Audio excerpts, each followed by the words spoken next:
Hello नमस्कार दोस्तों, स्वागत है आपका सिविल्स एजुकेशन में। आज से हम लोग जीएस वर्ल्ड की टेस्ट सीरीज ये जो आर ओ के लिए कर रहे थे इसको कंटिन्यू करेंगे। टेस्ट नंबर 8 के शायद 45 क्वेश्चंस हो गए थे, ठीक है। 46 से करते हैं और जो मेंस के लिए हम लोग प्रैक्टिस सेशन करते हैं उसको भी कंटिन्यू कर देंगे। और आपके आंसर्स भी काफ़ी बचे हुए हैं चेक होने को, तो वो करते हैं फिर। चूँकि गाँव गया था यार, इस वजह से लेट हो गए। आप लोगों को बताया था मैंने टेलीग्राम पर। अब मिलते रहेंगे आप लोगों को, चेक आंसर मिलते रहेंगे, ठीक है। तो यहाँ पे 45 तक हो गया था ना, 46 से करना है। चलिए 46 कीजिए। ये आसान आसान से क्वेश्चन हैं। यहाँ पे कौन सा सुमेलित नहीं है ये बताना है। डाउन्स, स्टेपीज, सेल्वास और टैगा, ये सब क्या है? ये घास के मैदान है। कुछ इसमें ट्रॉपिकल होते हैं, कुछ इसमें टेम्परेट होते हैं, यानी कुछ इसमें उष्णकटिबंधीय होते हैं और कुछ शीतोष्ण होते हैं, ठीक है। मैं यहाँ पे मैप इंसर्ट कर दे रहा हूँ, तो इनकी लोकेशन देख लेना। सिंपली आपको देखना क्या होता है, ये जो 23.5 नॉर्थ और 23.5 साउथ, यानी इस जोन में जो भी यहाँ पे घास के मैदान लाई करते हैं इसे ट्रॉपिकल बोला जाता है, यानी उष्णकटिबंधीय। और इसके बियॉन्ड यानी कर्क रेखा और मकर रेखा के बियॉन्ड जो भी घास के मैदान है या फिर फॉरेस्ट है, इनको टेम्परेट बोला जाता है, शीतोष्ण बोला जाता है। इतना क्लियर है। ट्रॉपिकल जो होते हैं उष्णकटिबंधीय जो घास के मैदान है, इसमें हम लोग लानोस पढ़ते हैं, कैंपास पढ़ते हैं, सेल्वास भी पढ़ते हैं, है ना, सवाना पढ़ते हैं। शीतोष्ण की बात करें या फिर टेम्परेट की बात करें तो प्रेरीज पढ़ते हैं हम लोग। बहुत सारे एग्जांपल्स हैं मैपिंग में हम लोग सीखे हैं। जैसे यहाँ पे स्टेपीज की बात करें तो स्टेपीज ये घास के मैदान है और ये लाई कहाँ पे करते हैं, ये कर्क रेखा और मकर रेखा के बियॉन्ड लाई करते हैं, यानी यूरोप में है। तो यूरोप में अगर ये लाई करता है तो ये टेम्परेट में आ जाएगा, शीतोष्ण हो जाएगा। तो ये शीतोष्ण इसके सामने लिखा हुआ है, तो ये तो सही मैच है। सेल्वास क्या है? सेल्वास की लोकेशन आप लोग देखेंगे तो ये साउथ अमेरिका में है ना, साउथ अमेरिका में। और ये लाई करती है इसी के बीच, इस जोन के बीच, कर्क रेखा और मकर रेखा के बीच। तो ये भी सही है, उष्णकटिबंधीय वन फॉरेस्ट है, ठीक है। टैगा, टैगा ऑब्वियसली ये शीतोष्ण हो जाएगा, ये सॉरी शीतोष्ण कटिबंधीय वन हो जाएगा। डाउन्स देखिए, डाउन्स कहाँ पे? ये ऑस्ट्रेलिया में। और ऑस्ट्रेलिया लाई करता है, ऑस्ट्रेलिया को बीचों बीच से काटती है मकर रेखा। और डाउन्स की लोकेशन आप देखेंगे तो ये शीतोष्ण जोन में आता है, ना कि उष्णकटिबंधीय। ट्रॉपिकल में नहीं आता है, टेम्परेट में आता है। तो ये उष्णकटिबंधीय इसके सामने गलत लिखा है, ये ऑप्शन सही हो जाएगा, ठीक है। चलिए 47 देखिए। यहाँ पर निम्नलिखित फसलों में से किस एक को जिप्सम की अधिक मात्रा की आवश्यकता होती है? जिप्सम यानी, जिप्सम क्या होता है? कैल्शियम सल्फेट होता है ना, कैल्शियम सल्फेट। सी ए SO4 × 2H2O फार्मूला पूछता है, ये केमिकल फार्मूला जिप्सम है, यानी ये सल्फेट है, एक तरह से कैल्शियम का सल्फेट है। और इसकी आवश्यकता होती है मूंगफली को, ठीक है, पीनट को। नेक्स्ट यहाँ पे मिलाइए, यहाँ पे दोआब रीजन को नदियों से मिलाइए। दोआब रीजन क्या होता है? दो नदियाँ हैं, दो नदियों के बीच का जो रीजन है, क्षेत्र है, इसे दोआब बोलते हैं, ठीक है, दोआब। ये रीजन बहुत फर्टाइल है, चूँकि देख रहे हैं इसकी स्थिति देख रहे हैं, दो नदियों के बीच की ये जगह होती है। तो यहाँ का जो सॉइल टाइप है, यहाँ का जो सॉइल टाइप है ये बहुत फर्टाइल होता है। ये इंपॉर्टेंट क्वेश्चन है। जैसे बिस्ट दोआब ये हम लोग पढ़ते रहते हैं, ये अक्सर पढ़ते रहते हैं, ब्यास और सतलज। ब्यास और सतलज के बीच में कौन सा दोआब है? बिस्ट है। और ये जो रचना दोआब है, रचना से आप यहाँ पे याद भी रख सकते हैं, आर से रावी और चा से चिनाव, ठीक है, रावी और चिनाव। तो यहाँ पे सी का वन हो जाएगा। ये इन्हीं के शॉर्ट फॉर्म से बने ही हैं। ये जो चाज है, चाज, यहाँ पे झा ये जो लिखा है, यहाँ पे झा भी लिख सकते हैं, इंग्लिश में आप देखेंगे तो आप झा समझ सकते हैं। तो चा से चिनाब हो गया और झा से यहाँ पे झेलम हो गया, तो डी का भी 4 हो गया। और यहाँ पे बारी देख लीजिए, बारी में बा से ब्यास और आर से रा से मतलब रावी, ठीक है। तो इसका 2 हो गया। तो फाइनली क्या बना? ए का 3 हो गया, बी का 2 हो गया, सी का 1 हो गया और डी का 4 हो गया। 32-14, ठीक है, 32-14 कोडिंग बन जाएगी। यहाँ पे देख लीजिए 32-14, ये ऑप्शन करेक्ट है। 49 देखिए, भारतवर्ष की ऊंची चोटी बताइए। सी ऑप्शन यहाँ पे सही है, इसको K2 भी बोलते हैं, ठीक है। यहाँ पे आप लोगों ने देखा होगा किसी किसी क्वेश्चन में ये भी पूछा जाता है कि भारतवर्ष की सीमा के अंदर सबसे ऊंची चोटी कौन सी है। तब हम लोग गॉडविन ऑस्टिन नहीं लगाते हैं, क्योंकि ये तो पीओ के रीजन में है ना। एक बार पीसीएस पूछा है, यहाँ पे सीमा भी साथ में पूछा था कि भारतवर्ष की सीमा के अंदर कौन सी सबसे ऊंची चोटी है, तो फिर वो कंचनजंगा हो जाती है। चलिए 50 देखिए, मैकमोहन रेखा का निर्धारण कब हुआ था? मैकमोहन साहब ने निर्धारण कब किया था? 1914 में, 1914 में किया था। सी ऑप्शन यहाँ पे ठीक है। 51 में निम्नलिखित जिलों में से कौन सा एक हरदोई के साथ सीमा साझा नहीं करता? जो भी मैपिंग का क्वेश्चन रहा करे, मैप को तुरंत तुरंत ओपन कीजिए, ठीक है। इन्हीं सब चीज़ों से तो रिवीजन होता है ना। जैसे आप अभी मैप खोलेंगे यूपी का, तो इस क्वेश्चन को तो देखेंगे ही, हरदोई को देखेंगे, सीमा कौन कौन सी साझा हो रही हैं, बाकी चीज़ें भी दिख जाएंगी। और हरदोई से 8 जिले टच करते हैं, जिसमें से लखीमपुर खीरी है, लखनऊ है, कानपुर है, फर्रुखाबाद है, सीतापुर है, उन्नाव है, कन्नौज है, और ये शाहजहाँपुर है। तो यहाँ पे देखिए कौन सा यहाँ पे नहीं लिखा है, सीतापुर है, ठीक है, खीरी भी है, उन्नाव भी है, बरेली को टच नहीं करता हरदोई। सी ऑप्शन यहाँ पे सही है। मैप जो मैं इंसर्ट कर रहा हूँ उसको देखिए, ठीक है, पॉज कर लेना वीडियो को। ये सब लिखने से यहाँ पे कुछ आप सीखेंगे नहीं, मैप से सीखेंगे। 52 में पूरब से पश्चिम दिशा की ओर यात्रा करने के दौरान आप उत्तर प्रदेश के कुछ शोध संस्थानों को देखते हैं, इनका सही क्रम क्या होगा? ये क्वेश्चन तो यूपीएससी इस तरीके से पूछता है ना, तो उसी का लगभग उन्होंने फ्रेम करके क्वेश्चन को बनाया है। तो सबसे पहली बात तो ये इंस्टीट्यूट जो लिखे हैं ये है कहाँ कहाँ पे, ये देख लीजिए। उसके बाद आप यहाँ पे क्रम मिला पाएंगे, पूरब से पश्चिम। ये जो पहला ऑप्शन है बीबी गिरी, बीबी गिरी कहाँ पे है? ये नोएडा में है, बीबी गिरी लेबर इंस्टीट्यूट। ये अलग अलग भी याद रखना, सबको सेपरेटली भी पूछा गया है यूपी स्पेशल से। ये नोएडा, ठीक है। साग भाजी अनुसंधान संस्थान हम लोग अक्सर पढ़ते रहते हैं, कहाँ पे?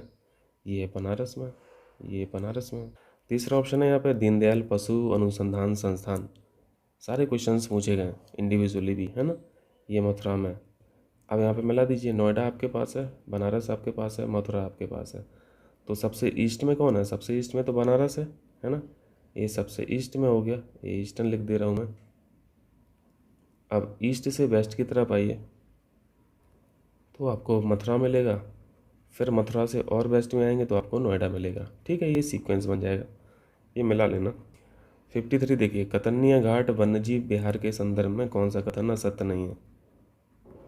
असत्य नहीं है का मतलब है यहाँ पे सत्य लिख लीजिए, ठीक है। सत्य पूछा है यानी एक सही लिखा होगा, बाकी 3 गलत लिखे हैं। पहला ऑप्शन है यह उत्तर प्रदेश के खीरी जनपद में अवस्थित है, तो ऐसा तो नहीं है, ठीक है, ये गलत है। कतन्निया घाट खीरी में नहीं है, ये बहराइच में है, ठीक है, बहराइच में। सी ऑप्शन है इस बिहार की स्थापना 1917 में हुई थी। तो यार ये ईयर वाले क्वेश्चन तो गलत हो जाते हैं, है ना, बहुत कठिन भी होते हैं। 1975 में स्थापना हुई थी, और ये बोल रहे हैं कि इसको टाइगर प्रोजेक्ट से आच्छादित किया गया था, यानी टाइगर प्रोजेक्ट के रूप में इसको लाया गया था। तो ये बात तो ठीक है, बट 1989 में नहीं, ये 1987 की बात है, ठीक है। तो यहाँ पे ए गलत है, सी गलत है और डी गलत है, बी ऑप्शन सही हो जाएगा फिर। गिरवा या गेरुआ नदी इस बिहार से होकर प्रवाहित होती है, ये सबसे इम्पोर्टेंट फैक्ट भी है ना। ये सीखने की बात भी है, ये नहीं भी याद रहेगा कोई बात नहीं, एक जनरल नॉलेज पर्सपेक्टिव व्यू से मैं बात कर रहा हूँ।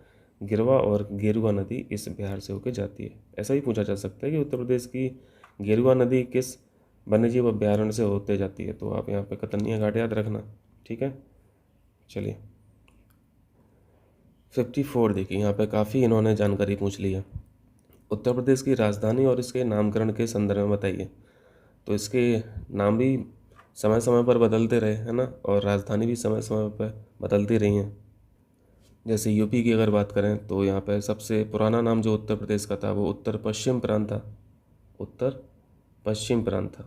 इसके बाद जो नया नाम हुआ उत्तर प्रदेश का वो उत्तर पश्चिम प्रांत आगरा एवं अवध था, है ना। फिर इसके बाद संयुक्त प्रांत इसको बोला जाने लगा था। फिर 1950 से इसको यूपी बोला जाने लगा था, ठीक है। 1950 से फाइनली उत्तर प्रदेश इसका नाम हुआ। अगर राजधानी की बात करें तो सबसे पहली जो राजधानी हुआ करती थी उत्तर प्रदेश की वो आगरा हुआ करती थी। इसके बाद फिर इलाहाबाद कैपिटल हुई, इसके बाद फिर लखनऊ हुई। लखनऊ यानी ये जो पार्शियली हुआ था, ठीक है, पार्शियली हुआ था। फिर 1935 में फाइनली जो कैपिटल बनी उत्तर प्रदेश की वो लखनऊ बनी, ठीक है, यानी यहाँ पे पूर्ण रूप से बन गई। यहाँ पे पार्शियली था 1935 से पहले, फिर 1935 में या फिर इसके बाद पूर्ण रूप से लखनऊ राजधानी बन गई। तो जब उत्तर प्रदेश को उत्तर पश्चिम प्रांत बोला जाता था ये 1836 की बात है, ठीक है। इसके बाद यूपी का नाम क्या हुआ था? उत्तर पश्चिम प्रांत आगरा एवं अवध। ये 1877 की बात है। इसके बाद फिर 1902 में संयुक्त प्रांत बोला जाने लगा, ठीक है। फिर 1950 में उत्तर प्रदेश। तो यहाँ पे बी ऑप्शन देखिए, 1877 में उत्तर पश्चिम प्रांत तथा अवध का आपस में विलय कर दिया गया, ये बात सही है। और तीसरा ऑप्शन लिखा 1937 में इस प्रांत को संयुक्त प्रांत की संज्ञा प्रदान की गई,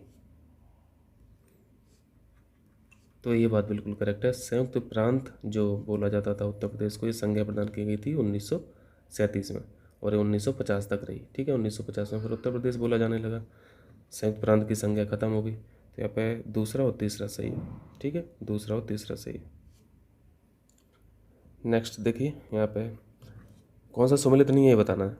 सोराहा ताल पक्षी विहार कहाँ पे है? सोराहा ताल बलिया में है, ठीक है। कछुआ वन्यजीव विहार ये बनारस में है। सूर सरोवर जिसे कीठम झील भी बोलते हैं, आगरा में है, ठीक है। और बेती पक्षी विहार ये चंदौली में नहीं है, ये प्रतापगढ़ में है, ठीक है, प्रतापगढ़। तो डी ऑप्शन गलत हो गया, गलत पूछा था।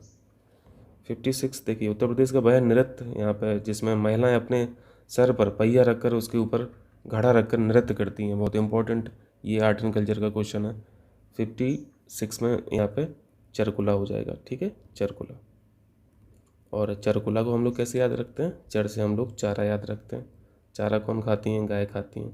गाय को पसंद करने वाले कौन थे? कान्हा थे, है ना, कृष्ण कुमार, भगवान कृष्ण।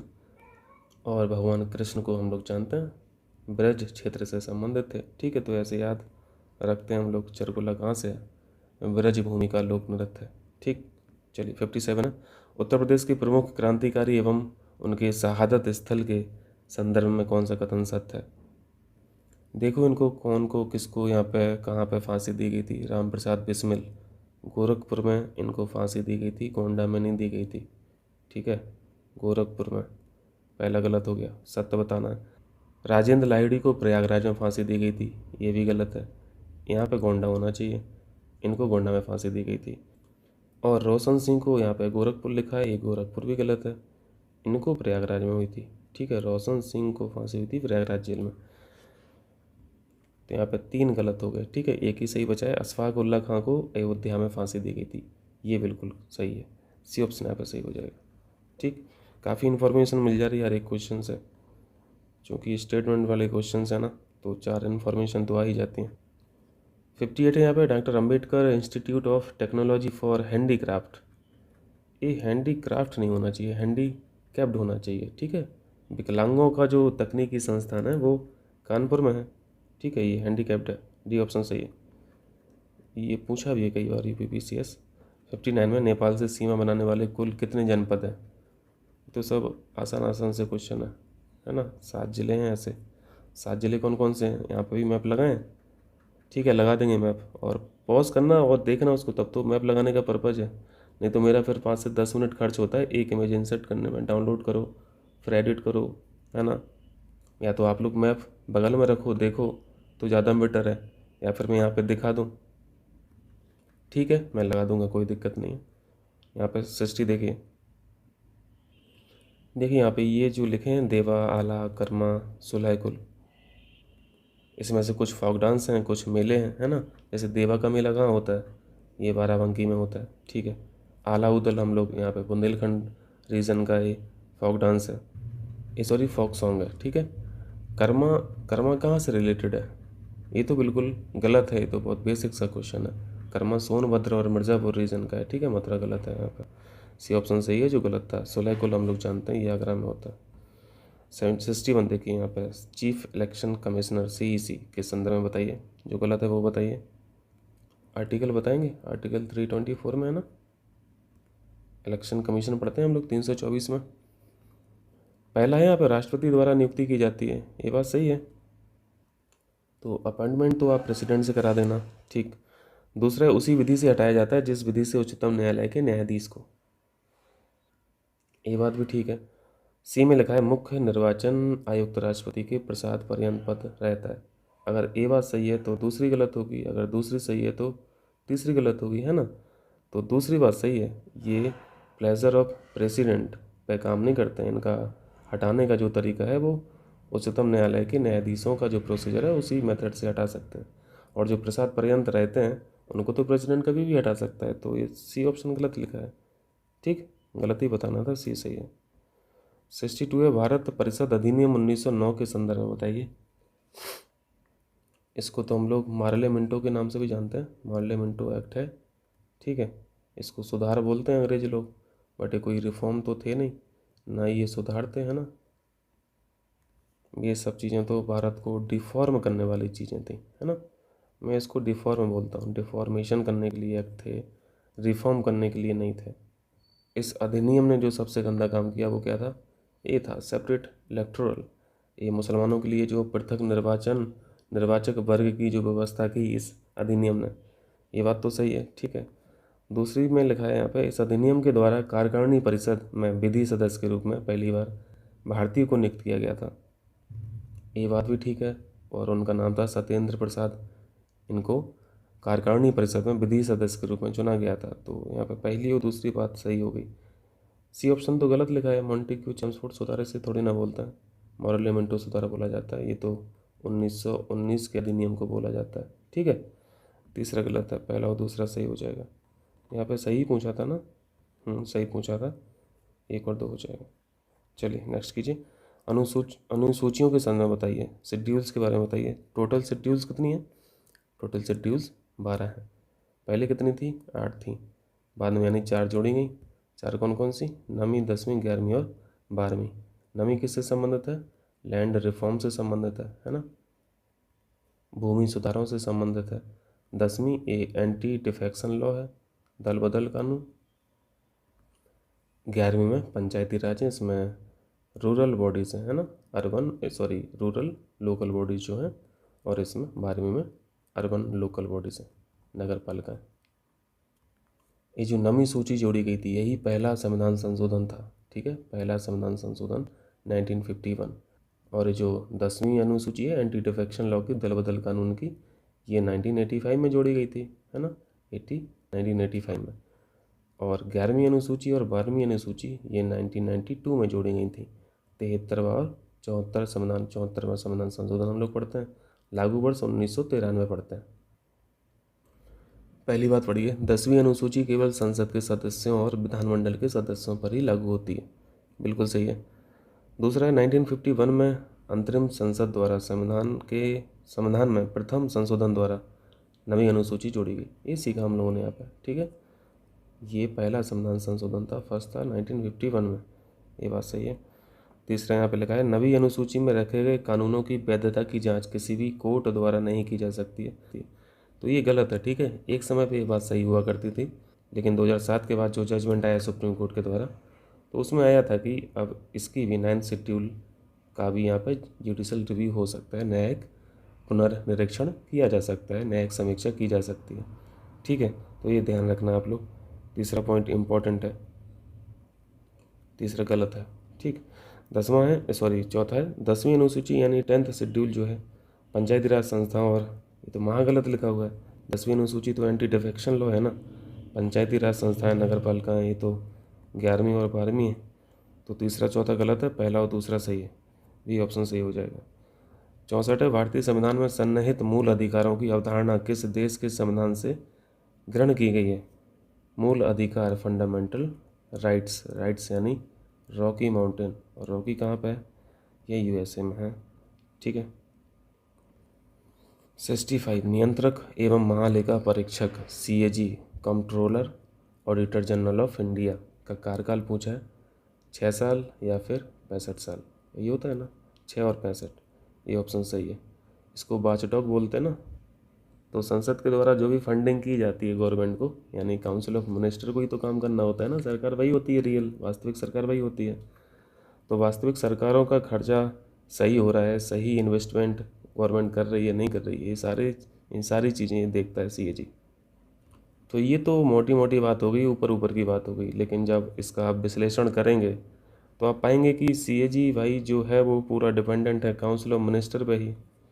तो फिर सीएजी सीओएम यानी काउंसिल ऑफ मिनिस्टर के काम कैसे कर सकता है, काम का मतलब इसके अगेंस्ट में कैसे काम करेगा, ये सरकार कहाँ पर खर्चा कर रही है या नहीं कर रही है, या फिर कुछ गलत मद में या फिर गलत सब्जेक्ट में यहाँ पे पैसा खर्च हो गया है गवर्नमेंट के द्वारा, तो सीएजी क्या कंप्लेंट करेगा, या फिर सीएजी अपनी रिपोर्ट में ये चीज़ लिखेगा कि यहाँ पे काउंसिल ऑफ मिनिस्टर के द्वारा पैसा गलत खर्च किया गया है, तो ऐसा कुछ भी नहीं होता है रियल में। तो ये सब चीज़ें आप पढ़ेंगे, बट उतना ज़रूरत नहीं है अभी। जब आप क्रिटिकल यहाँ पे एनालिसिस करेंगे CAG का, कि CAG भी काउंसिल ऑफ मिनिस्टर के द्वारा किए गए गलत खर्चे को छुपा सकता है, और ये पॉसिबिलिटी हमेशा रहती है, क्योंकि आप देखेंगे CAG की जो अपॉइंटमेंट है वो कौन करता है, उसमें रोल किसका होता है?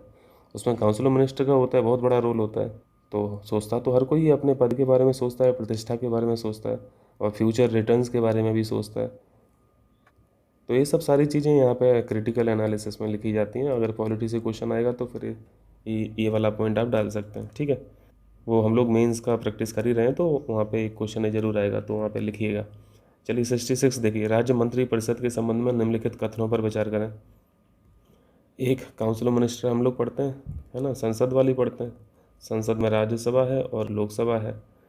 फिर इनके जो बड़े बड़े मंत्री होते हैं वो काउंसिल ऑफ मिनिस्टर में होते हैं, सीनियर लोग होते हैं, इन्हीं के पास मंत्रालय होता है ना। यानी काउंसिल ऑफ मिनिस्टर में राज्यसभा के भी मेंबर हो सकते हैं, सांसद हो सकते हैं, और लोकसभा के भी हो सकते हैं। ज़्यादातर आप देखेंगे कि लोकसभा के ही मेंबर होते हैं, बट राज्यसभा के भी हो सकते हैं। और यहाँ पे ये राज्य मंत्री परिषद के बारे में पूछ रहे हैं, तो राज्य में हम लोग विधान परिषद देखते हैं, है ना, विधान परिषद और विधानसभा। तो यहाँ से भी एक काउंसिल ऑफ मिनिस्टर बन जाएगी। राज्य में भी तो मंत्री होते हैं, तो काउंसिल ऑफ मिनिस्टर में जो राज्य की है, तो यहाँ पे विधायक हो सकते हैं, विधान परिषद के भी हो सकते हैं विधायक, और विधानसभा के भी विधायक हो सकते हैं काउंसिल ऑफ मिनिस्टर में। इन्हीं के पास राज्य के मंत्रालय होते हैं, ठीक है, यही मंत्री होते हैं, कहने का मतलब है। अब यहाँ पे कुछ राज्यों की स्पेशल, यहाँ पे कुछ स्पेशल कैरेक्टरिस्टिक्स के बारे में पूछा गया है आपसे। जैसे पहली बात लिखी है, छत्तीसगढ़, झारखंड, मध्य प्रदेश और उड़ीसा में एक आदिवासी मंत्री की नियुक्ति अनिवार्य रूप से करेंगे। और ये बिल्कुल करेक्ट है, क्योंकि संविधान प्रोविज़न करता है, प्रावधान करता है, आर्टिकल 164 में लिखा है कि मध्य प्रदेश, छत्तीसगढ़, झारखंड और उड़ीसा राज्यों में एक जनजातीय मंत्री की नियुक्ति करना इसेंशियल है, अनिवार्य है। दूसरी बात है, एक मंत्री जो विधानमंडल के किसी एक सदन का सदस्य है, तो दूसरे सदन की कार्यवाही में भाग लेने एवं बोलने का अधिकार है, ठीक है। वो दूसरे सदन में जाके सदन की कार्यवाही में भाग ले सकता है, बोल भी सकता है, लेकिन वह उस सदन में मतदान नहीं कर सकता।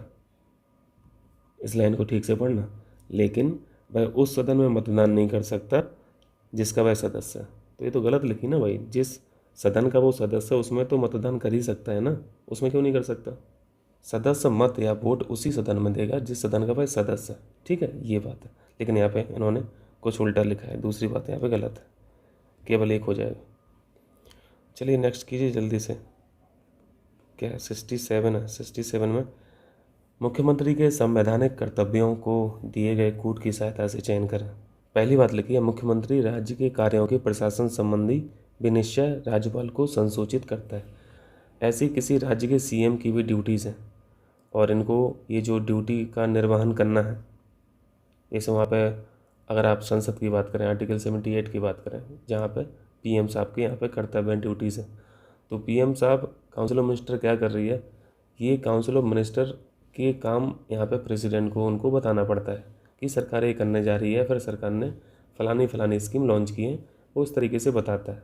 उसी तरीके से राज्य में जो CM की जो काउंसिल ऑफ मिनिस्टर है ना, मुखिया तो CM ही है राज्य की काउंसिल ऑफ मिनिस्टर के, तो ये जो भी काम करेंगे ये किसको यहाँ पे इन्फॉर्म करेंगे, ये गवर्नर को करेंगे, क्योंकि राज्य में संवैधानिक मुखिया जो है वो गवर्नर है, और केंद्र स्तर पर जो संवैधानिक मुखिया है वो प्रेसिडेंट है।